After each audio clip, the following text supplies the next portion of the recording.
हरे कृष्णा। ओम अज्ञानतिमिरान्धस्य ज्ञानाञ्जनशलाकया चक्षुरुन्मिलितं येन तस्मै श्री गुरुवे नमः। नमः ओम विष्णुपादाय कृष्णपृष्ठाय भूतले श्रीमते भक्ति वेदांत स्वामिनिति नामिने। नमस्ते सारस्वते देवे गौरवाणी प्रचारिणे निर्विशेष शून्यवादी पाश्चात्यादेशतारिणे। जय श्री कृष्ण चैतन्य प्रभु नित्यानंद श्री अद्वैत गदाधर श्रीवासादि गौर भक्त वृंदा।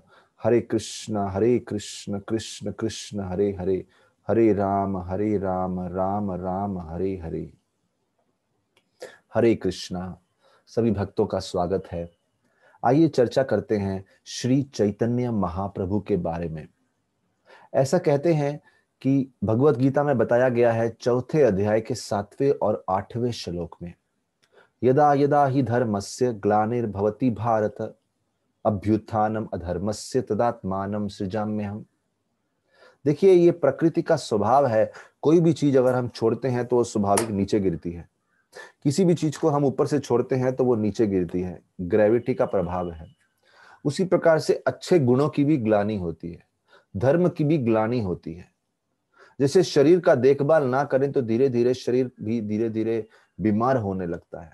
उसी प्रकार से मन के विकास करने के लिए भी अगर एफर्ट प्रयास ना किए जाए तो मन के विचारों की भी ग्लानि होती है। We start going towards our lower nature. मन में बुरे विचार उत्पन्न होने लगते हैं। उसी प्रकार से समाज में अगर धर्म की स्थापना करने के लिए, मोरालिटी की स्थापना करने के लिए, नैतिकता की स्थापना करने के लिए प्रयास ना किया जाए तो समय समय के साथ साथ साथ साथ धर्म की ग्लानि होती है। इधर इसलिए बोल रहे हैं भगवान श्री कृष्ण गीता में, यदा यदा ही धर्मस्य ग्लानिर्भवति भारत। जब जब धर्म को हानि होती है, अभ्युत्थानम अधर्मस्य, और समाज में अधर्म बढ़ता है, इमोरलिटी बढ़ती है, तदात्मानम सृजाम्यहम्, उस समय मैं अवतार लेता हूं। और क्यों लेता हूं?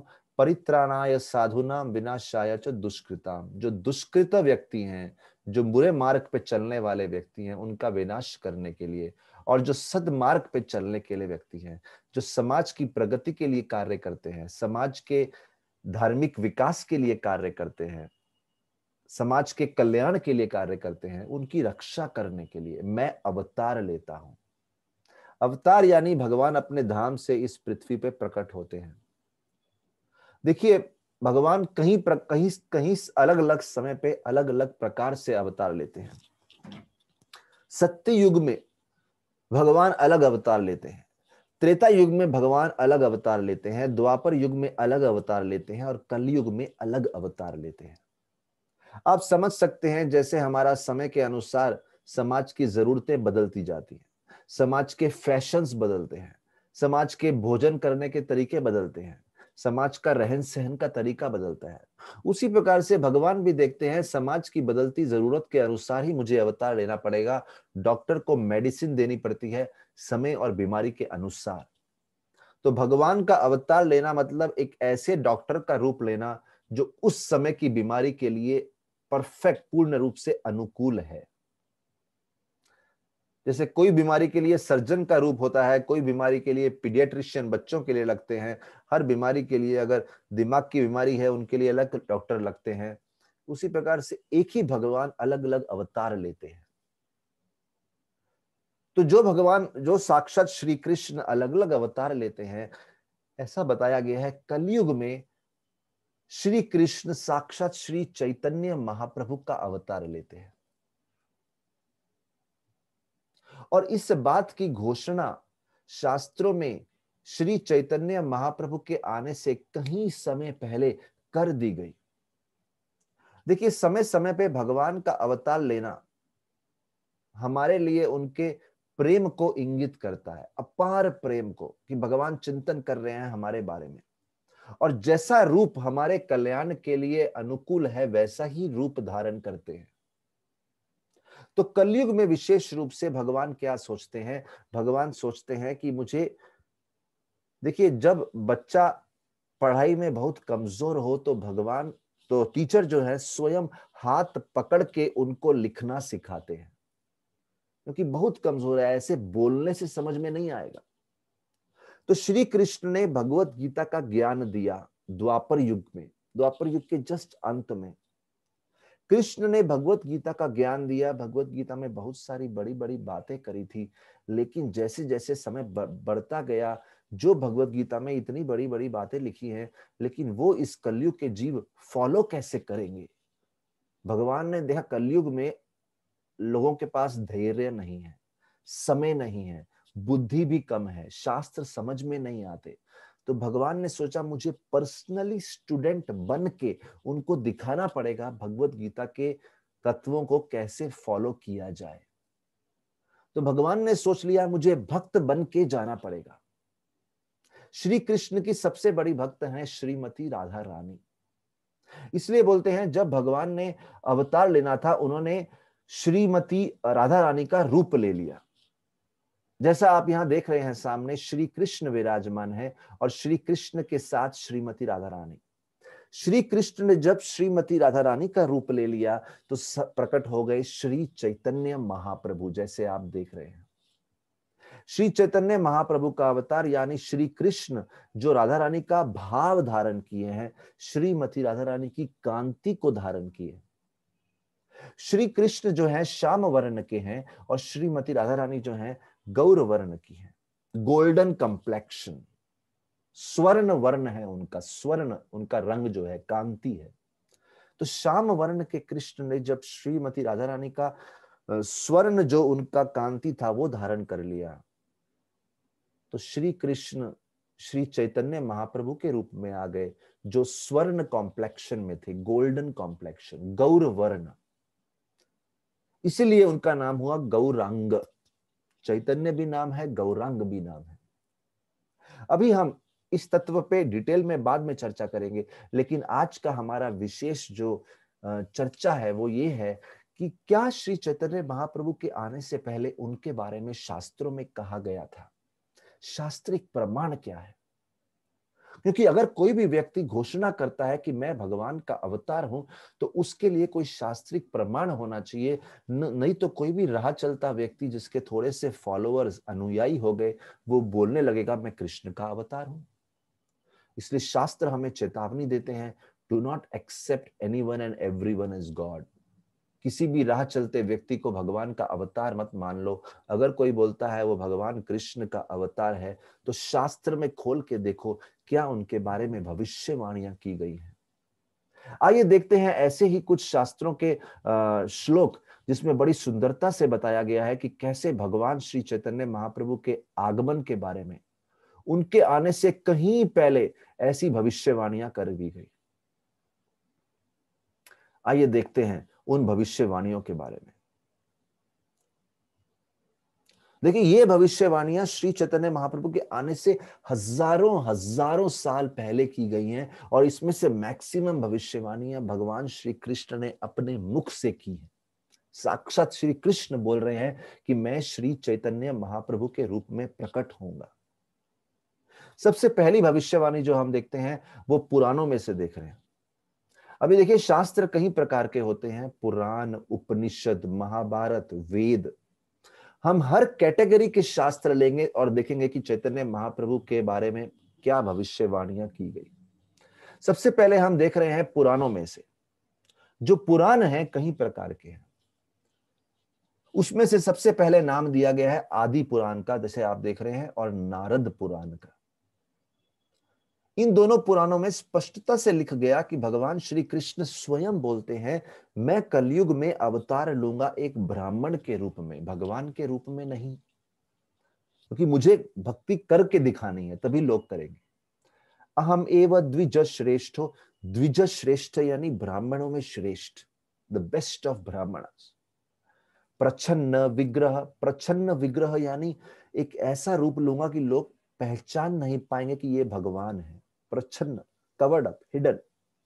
भक्त रूपे न, मेरा रूप क्या होगा, एक भक्त का होगा, भगवान का नहीं होगा।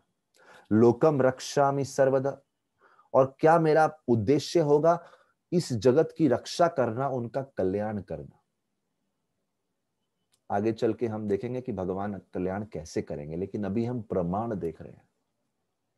एक और आता है प्रमाण, prediction of his advent as a सन्यासी।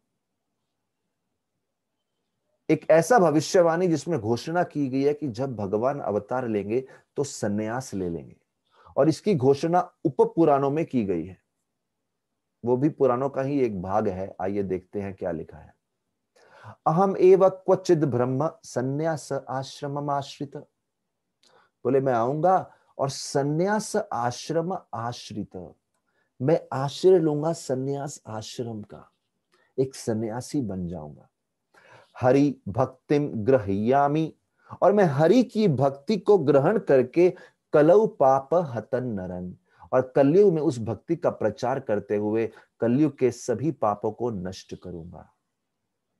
बड़ा स्पष्ट दिया है, सन्यास आश्रम आश्रित। मैं बता रहा हूं, स्पष्ट लिखा है, supreme personality of Krishna, Lord Krishna, supreme personality of God Lord Krishna, साक्षात श्री कृष्ण बोल रहे हैं। किसको बोल रहे हैं? श्री व्यासदेव को, अपने भविष्य अवतार के बारे में। आइए आगे देखते हैं। अगला जो भविष्यवाणी है वो है उनका समय क्या होगा, कलयुग में या किस समय आएंगे वो। तो कूर्म पुराण में बताया गया है, कलिदह्यमानम उद्धारया तनुभृतम जन्म प्रथम संध्यायाम भविष्यति द्विज आलय। द्विज आलय, द्विज आलय मतलब एक ब्राह्मण के घर में मैं जन्म लूंगा। लेकिन कब जन्म लूंगा? प्रथम संध्यायाम। कलयुग को अगर कहीं भागों में डिवाइड कर दो, कलयुग 4,32,000 साल का समय है कलयुग। उस कलयुग की जो प्रथम संध्या है, फर्स्ट भाग है, उसमें प्रकट होगा। और बात भी सही है, कलयुग के अभी 5,000 साल भी पूरे नहीं हुए थे और श्री चैतन्य महाप्रभु प्रकट हो गए। That is the first fraction. ऐसा नहीं कलयुग के अंत में प्रकट होगा, कूर्म पुराण में स्पष्टता से दिया है। फिर भविष्यवाणी आती है कि श्री चैतन्य महाप्रभु के अवतार का पर्पस, उद्देश्य क्या रहेगा। आइए देखते हैं गरुड़ पुराण में, जैसे स्पष्ट लिखा है गरुड़ पुराण के आधार पर, कलिमदक्यमानानां परित्राणाय तनुभृतां जन्म प्रथम संध्यायां करिष्यामि द्विजतिषु। यह शब्द प्रयोग किया है, कलिम कलीन धैर्यमानानां, जो लोग कलयुग की समस्याओं से पीड़ित हैं उनका उद्धार करने के लिए, उनको कलयुग की समस्याओं से बाहर निकालने के लिए मैं प्रकट होऊंगा। कलीन धैर्यमानानां, कलीन कलियुग के जीवों की पीड़ा को दूर करने के लिए। अभी देखिए, कई बार भगवान के प्रकट होने से पहले उनकी माता का, उनके जन्म स्थान का भी नाम दिया होता है शास्त्रों में। इसलिए इफ एनीबडी टेल्स यू वो भगवान का अवतार है, पहले पूछो शास्त्र में किधर वर्णन किया है आपके बारे में। आइए देखते हैं गरुड़ पुराण में उनकी माता के बारे में क्या लिखा है। अभी हम देखिए सिर्फ पुराणों के बारे में बात कर रहे हैं। फिर से सुप्रीम लॉर्ड से साक्षात भगवान स्वयं बोलते हैं। क्या बोलते हैं? अहम पूर्णो भविष्यामि, मैं प्रकट होऊंगा। युग संध्यो विशेषतः, कहां प्रकट होऊंगा? मायापुर नवद्वीपे। क्लियर, स्पष्ट नाम दे दिया। जैसे कृष्ण भगवान का जन्म मथुरा वृंदावन का है, ऐसे ही वही कृष्ण जब श्री चैतन्य महाप्रभु के रूप में आते हैं, जिन रूप के दर्शन अभी आपको कराए, वो मायापुर में नवद्वीप, नवद्वीप में जो मायापुर नामक स्थान है वहां पे आते हैं। जिनको नहीं मालूम ये स्थान कहाँ है, ये स्थान बंगाल के राज्य में स्थित है अगर भौतिक दृष्टि से देखेंगे तो। और ये नवद्वीप, 9 द्वीप हैं, आइलैंड्स हैं, गंगा के द्वारा विभाजन हुए हुए 9 आइलैंड्स हैं। और वो आइलैंड में एक स्थान है मायापुर।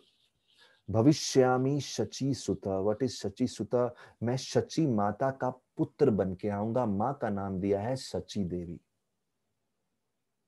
फिर से कौन बोल रहा है? भगवान बोल रहे हैं। उनके प्राकट्य से हजारों वर्ष पूर्व गरुड़ पुराण में ऐसा संकलन कर दिया गया। फिर देखते हैं गरुड़ पुराण में एक और श्लोक दिया है, जैसे यहां देख रहे हैं आप। गरुड़ पुराण में एक श्लोक दिया है जहां पे उनकी विवाह के बारे में बताया है और जहां पे उनके सन्यास के बारे में भी बताया है। श्लोक में शब्द प्रयोग किया है लक्ष्मी कांतो, इनका विवाह होगा एक ऐसी पत्नी से जिनका नाम होगा लक्ष्मी प्रिया, वो लक्ष्मी से विवाह होगा। और दरु ब्रह्म समीपस्थ, दरु ब्रह्म इंगित करते हैं भगवान जगन्नाथ को, जो ओडिशा में भगवान जगन्नाथ जी का मंदिर है। भविष्यवाणी की गई है, मैं हमेशा जगन्नाथ जी के बहुत नजदीक अपना जीवन का मैक्सिमम समय जगन्नाथ जी के नजदीक बिताऊंगा।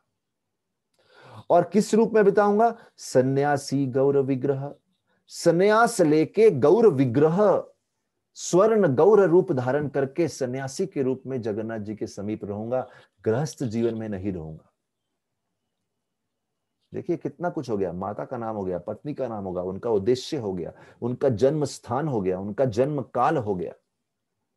इसके बाद चैतन्य महाप्रभु के रूप के बारे में भविष्यवाणी की है, the form, the bodily colour of Lord Chaitanya and nature of his future activities. उनके भविष्य के कार्य कैसे होंगे, उनका शरीर का रंग कैसा होगा, इसके बारे में बड़ी सुंदरता से वर्णन किया गया है। कहां किया गया है? नरसिम्हा पुराण में। जैसा आप देख रहे हैं स्क्रीन पे, नरसिम्हा पुराण में लिखा है, सत्य दैत्य कुलाधिनाश समय, सत्य युग में दैत्य कुलाधिनाश समय, दैत्य कुल में जो असुर जन्म है उनका विनाश करूंगा, सिम ऊर्ध्व नरसिम्हा रूप धारण करके। त्रेतायाम दशकंधराम, त्रेता युग में जो दशग्रीव दश मुख वाला रावण है उसका विनाश करूंगा। परिभावम रामेति नाम कीर्ति, राम नाम, राम अवतार धारण करके त्रेता युग में रावण का अंत करूंगा। नरसिम्हा पुराण में भविष्यवाणी।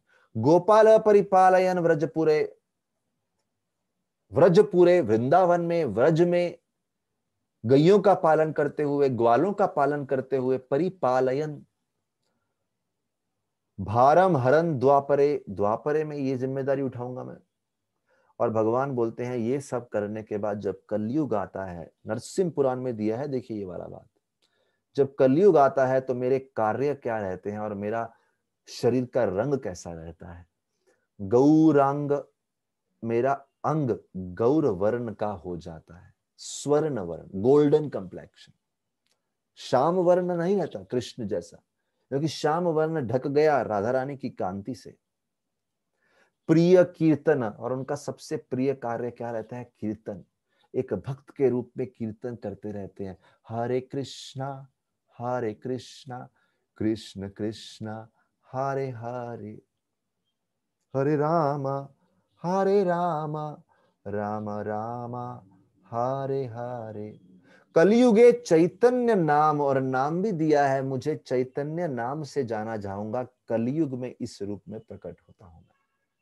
वेरी क्लियर, नरसिम्हा पुराण में उनका नाम दे दिया, उनके शरीर का कांति बता दिया, उनका विशेष कार्य बता दिया। अभी देखिए पद्म पुराण में भगवान श्री चैतन्य महाप्रभु के साक्षात नाम का वर्णन किया गया है। यत्र योगेश्वर साक्षात योगी चिंत्य जनार्दन चैतन्य वपुरस्ते वै संद्रानंदात्मक, चैतन्य नाम का वर्णन किया गया है। पद्म पुराण में उनके समय और स्थान का वर्णन और डिटेल में किया गया है। क्या बोल रहे हैं देखिए, भागीरथी तटे, भगीरथी नदी के तट पे, भविष्यामी शची सुत, गंगा जी के तट पे भगवान श्री कृष्ण गौरांग महाप्रभु के रूप में अवतार लेंगे। क्यों? क्योंकि जब भी द्वापर युग हो गया तो श्री कृष्ण ने यमुना जी में बहुत लीला करी, तो गंगा जी सोच रही थी आपने यमुना को इतना सानिध्य दिया, मेरे ऊपर भी कृपा कीजिए। तो श्री कृष्ण गंगा में लीला करने के लिए गंगा जी के तट पे बहुत लीलाएं करी श्री चैतन्य महाप्रभु के रूप में, और फिर से नाम दिया है शची सुत, शची माता के पुत्र के रूप में। इसके बाद जो श्लोक आ रहा है वो चैतन्य महाप्रभु के भाव को दर्शाता है, बहुत सुंदर है। भाव के बारे में बताया है भविष्य पुराण में, वो पुराण जो भविष्यवाणियां करने में एक्सपर्ट है। और उसमें क्या दिया है, इसमें बताते हैं स्वयं सुप्रीम लॉर्ड भगवान स्वयं बता रहे हैं। क्या बता रहे हैं? कि जब मैं श्री चैतन्य महाप्रभु के रूप में आऊंगा, कलौ सन्यासी रूपिना, कलयुग में मैं एक सन्यासी का रूप धारण करूंगा। सर्वे मम एव द्रक्ष्यन्ति, और सभी लोग मुझे सन्यासी के रूप में देखेंगे। और मेरे शरीर पे, मेरे दिव्य शरीर पे क्या भाव दिखेंगे? आनंद अश्रु कलर रोमा, हर क्षण रोमांच रहेगा। आनंद अश्रु, अश्रु प्रवाह होते दिखेंगे, लेकिन दुख के नहीं, आनंद के। हर्ष पूर्णम तपोधनम, हर्ष पूर्णम, पूर्ण रूप से हर्ष का अनुभव करते हुए। तपोधन, उनका सबसे बड़ा धन कैसी तपस्या रहेगी? हरि नाम में डूबे रहेंगे, जिसके आधार पे, भक्ति के आधार पे उनके शरीर में भक्ति के सभी सुंदर लक्षण दिखेंगे, जिसमें से आनंद अश्रु, रोमांच, हर्ष पूर्णम कुछ गिने चुने सिम्टम्स हैं।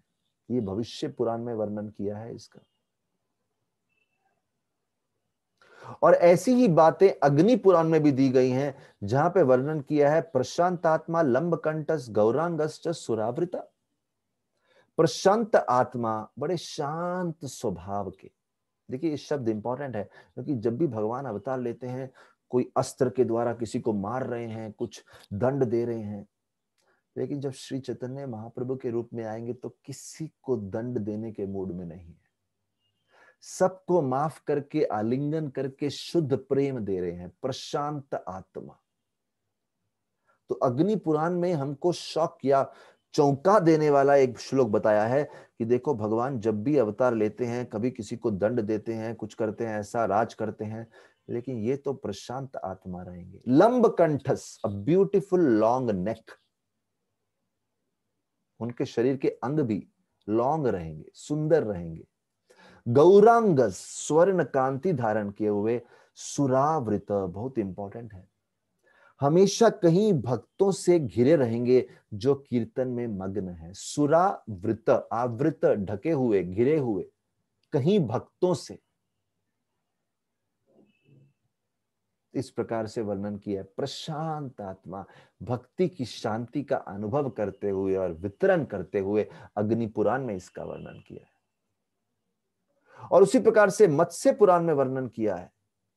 मुंद गौरव सुदीर्घंग स्त्रीश्रोतस्तीर संभव, दयालु कीर्तन ग्राही भविष्यामि कलौ युग। मत्स्य पुराण में क्या बोलते हैं? दयालु कीर्तन ग्राही, इन अवतार का भाव बड़ा ही दयालु होगा। कीर्तन ग्राही, हमेशा कीर्तन में डूबे रहेंगे। भविष्यामि, भविष्य में, देखिए वर्ड यूज किया है भविष्यामि, क्योंकि ये श्लोक हजारों साल पहले लिखा है और चैतन्य महाप्रभु आज से केवल 500-550 साल पहले ही अवतार हुआ। तो केवल 500-550 साल पहले उनका अवतार हुआ, लेकिन वर्णन बहुत पहले किया गया है, इसलिए भविष्यामि शब्द प्रयोग किया है। इसके बाद जो भविष्य आने आती है, वो भविष्यवाणी बता रही है कि भगवान बोल रहे हैं, मैं अपना गोलोक धाम छोड़ के प्रकट होऊंगा नवद्वीप में। जहां वर्णन किया है मैं गोलोक धाम छोड़ के आ रहा हूं, मार्कंडे पुराण में बोलते हैं गोलोकम तम परित्यज्य, गोलोकम तम जब परित्यज्य, परित्यज्य छोड़ दिया, लोकाम लोकानाम तृण कारणात्, क्यों? हम सबका उद्धार करने के लिए, कल्याण करने के लिए। कलौ गौरांग रूपेण लीला लावण्य विग्रह, लावण्य विग्रह, अति सुंदर रूप, अति सौम्य रूप, गौरांग रूपेण, कलयुग में अवतार लिया। तो ऐसे कई सारे तत्वों के बारे में वर्णन करते हुए उसके बाद एक शास्त्र आते हैं अनंत संहिता। और अनंत संहिता में बहुत सुंदरता से देखिए, जो श्री चैतन्य महाप्रभु का अवतार होगा, देखिए ये बहुत पहले लिखी गई है, तो 500 साल पहले जब महाप्रभु का अवतार हुआ तो कहीं नामों से महाप्रभु को पुकारा गया, एक नहीं, दो नहीं, कहीं नाम। और आपको मैं स्क्रीन पे दिखाता हूं कि अनंत संहिता के इस श्लोक में उन सभी नामों का जिक्र किया गया है, वर्णन किया गया है। पहली बात तो ये अनंत संहिता के जो कुछ श्लोक आपको दिख रहे हैं यहाँ पे, ये श्लोकों में चैतन्य महाप्रभु की लगभग पूरी लीला समा गई है। शॉर्ट में समा गई है लीला, लेकिन मेन हम आपको बताना चाह रहे हैं वो सब नाम जिनसे चैतन्य महाप्रभु जाने जाते हैं, उनका वर्णन अनंत संहिता के इस श्लोक में किया गया। देखिए नाम क्या है, कृष्ण चैतन्य। चैतन्य महाप्रभु का एक नाम हुआ कृष्ण चैतन्य, दूसरा नाम हुआ गौरांग, तीसरा नाम हुआ गौरचंद्र, चौथा नाम हुआ शची सूत, शची माता के पुत्र। उनको गौर भी नाम से जाने जाते हैं और गौर हरि नाम से भी जाने जाते हैं। गौर हरि, गौर हरि गौर वर्ण है और हमारी सभी समस्या हर लेते हैं, उनका नाम है गौर हरि। नामानी भक्ति दानी में, और क्या कर रहे हैं ये सब नाम धारण करके, भक्ति दान कर रहे हैं, सबको भक्ति दे रहे हैं, ये उनकी विशेषता है।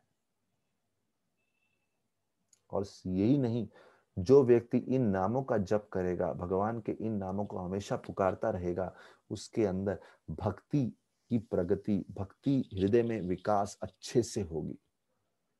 क्योंकि हरे कृष्ण जप करने से पहले, महामंत्र का आश्रय लेने से पहले वो भगवान गौरचंद्र का आश्रय लेगा, जिस नाम में कृष्ण बहुत दयालु हैं, क्योंकि वो शांत भाव से केवल प्रेम बांटने आए हैं, दंड देने नहीं आए।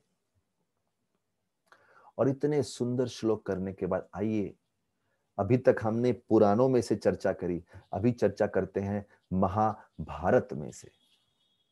महाभारत में एक बड़ा सुंदर श्लोक आता है, सुवर्ण वर्ण हे मांगो वरंगास चंदनागदी संन्यास कृत शम शांतो निष्ठा शांति परायण। वर्णन आता है कि भगवान अनेक युगों में अवतार लेते हैं, यहाँ पे बात कर रहे हैं कलयुग की, तो कैसा अवतार है, सुवर्ण वर्ण हे मांगो। फिर से उनके कंप्लेक्शन, कांति की बात की गई है, जो गोल्डन है।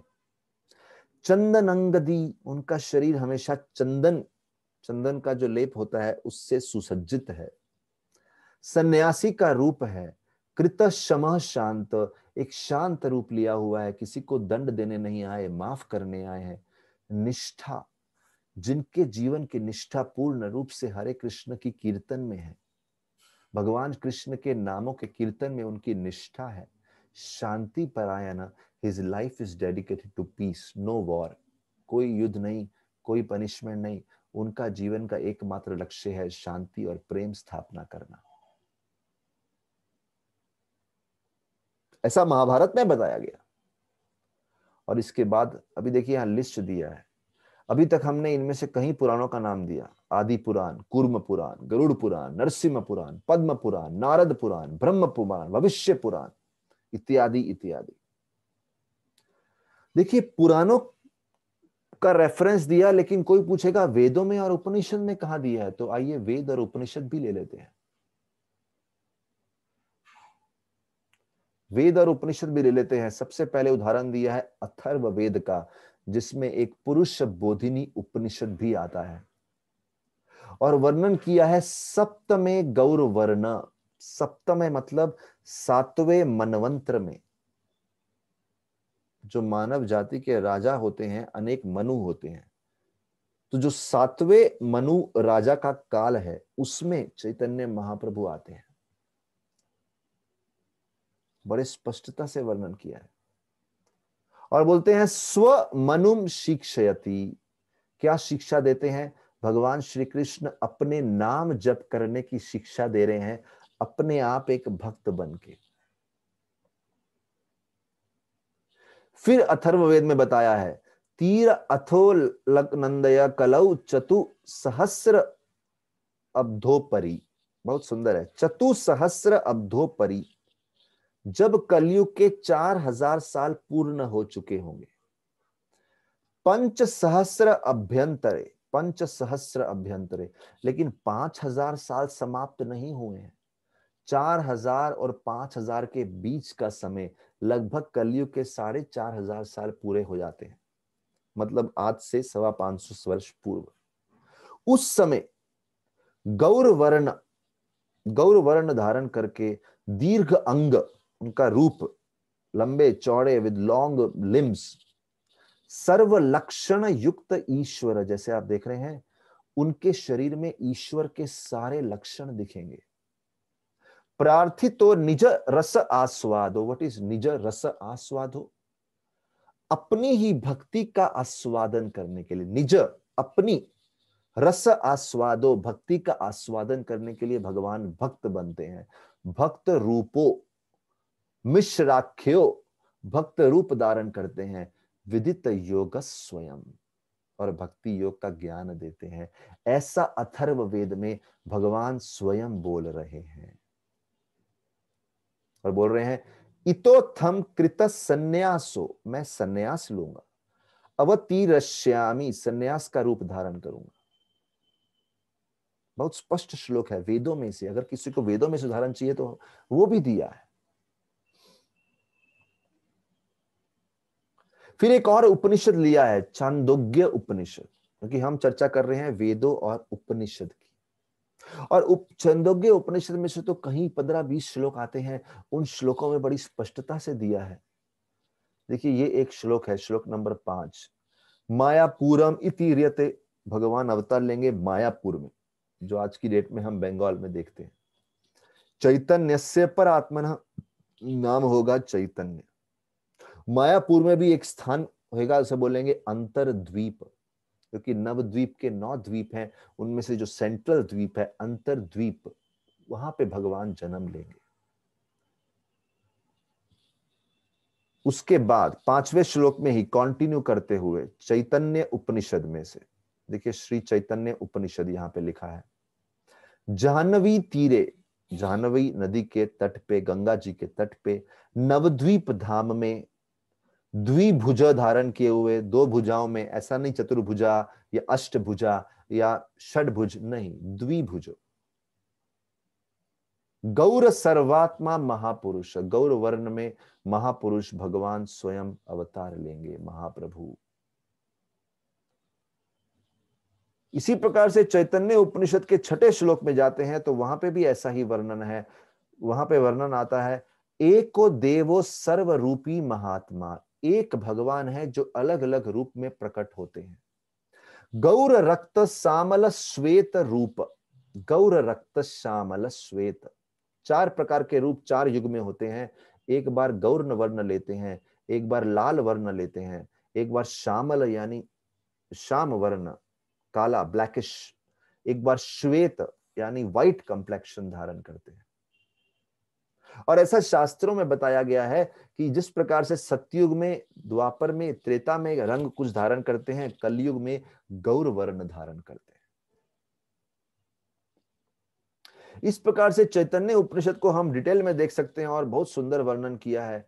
और यहां तक कि चैतन्य उपनिषद में 10वें श्लोक में बताया है, स एव मूल मंत्र जपति हरि इति कृष्ण इति राम इति। और जब ये श्री कृष्ण भक्त रूप में आते हैं, श्री चैतन्य महाप्रभु के रूप में आते हैं, तो क्या करते हैं, स एव मूल मंत्र जपति, अपने स्वयं का नाम जप करते हैं। हरिर इति कृष्ण इति राम इति, और उस मंत्र में 3 नाम है, हरे, कृष्ण और राम, जैसा यहां लिखा है, हरे इति कृष्ण इति राम इति। यानी कि हरे कृष्ण महामंत्र, जैसा आप स्क्रीन पे देख रहे हैं, हरे कृष्ण कृष्ण कृष्ण हरे हरे, हरे राम राम राम हरे हरे। ये भी चैतन्य उपनिषद के 10वें श्लोक में दिया है। और इस प्रकार से कई श्लोक देखते हुए उसके बाद हम श्रीमद् भागवत देखते हैं, और श्रीमद् भागवत में भी कई जगह पे वर्णन किया है। विशेष रूप से ये प्रसिद्ध श्लोक जो आपके सामने प्रस्तुत किया है, कृष्ण वर्णम तुषा कृष्णम सांगो पांगास्त्र पार्षदम यज्ञ संकीर्तन प्राय यजंती ही सुमेधश। 11वें स्कंद में ये श्लोक आता है। श्रीमद् भागवत जो सभी शास्त्रों का सार है, उसमें ये श्लोक पे वर्णन किया है। कृष्ण वर्णम, उनका स्वभाव कैसा है, कृष्ण जैसे भगवान है, लेकिन साथ ही साथ कृष्ण वर्णम, जिनकी जिह्वा पे 2 वर्ण हमेशा नृत्य कर रहे हैं, वो क्या है, कृष्ण, भगवान का नाम जप कर रहे हैं। त्विषा कृष्णम, उनका जो वर्ण है, शरीर का जो रंग है, वो कृष्ण जैसा श्याम नहीं है, वो तो गौर है, काले नहीं है, गोरे हैं, गोल्डन कंप्लेक्शन। सांगो पांगास्त्र पार्षदम, हमेशा अपने भक्तों से घिरे हुए हैं। और कार्य क्या कर रहे हैं? यज्ञ संकीर्तन प्राय यजंती ही सुमेधश। और हमेशा संकीर्तन यज्ञ कर रहे हैं और बहुत ही समझदार बुद्धिमान लोग श्री चैतन्य महाप्रभु को समझने का प्रयास करेंगे और उनकी लीला को समझेंगे और उनकी शिक्षा को ग्रहण करके अपना जीवन सिद्ध करेंगे। ऐसे श्री चैतन्य महाप्रभु हैं। देखिए, बहुत सुंदर, शास्त्रों में इतने सारे प्रमाण दिए हैं। और ऐसा ही एक प्रमाण 7वें स्कंद में आता है, बहुत सुंदर, जहां पे प्रहलाद महाराज, हिरण्यकशिपु, नरसिंहदेव लीला चल रही है। वहां पे ये श्लोक आता है कि श्री भगवान कृष्ण, श्री विष्णु त्रियुगी माने जाते हैं, क्योंकि भगवान रूप में तो वो केवल सत्य, त्रेता और द्वापर युग में ही प्रकट होते हैं। कलयुग में भगवान रूप में प्रकट नहीं होते, भक्त रूप में प्रकट होते हैं। इसलिए कलयुग में बोलते हैं छन्न अवतार। व्हाट इज छन्न अवतार? हिडन फॉर्म, कवर्ड अप, जिनको पहचान नहीं सकते ये भगवान है, भक्त रूप में प्रकट होते हैं। तो आइए शुरू करते हैं यहां से हमारी लीला के श्रृंखला। हम श्री चैतन्य महाप्रभु की लीलाओं के बारे में चर्चा करेंगे और समझने का प्रयास करेंगे कि श्री चैतन्य महाप्रभु जो पृथ्वी पे 48 ईयर्स तक रहे, उन्होंने क्या क्या लीलाएं करी। श्री गौरांग महाप्रभु की जय, श्रील प्रभुपाद की जय।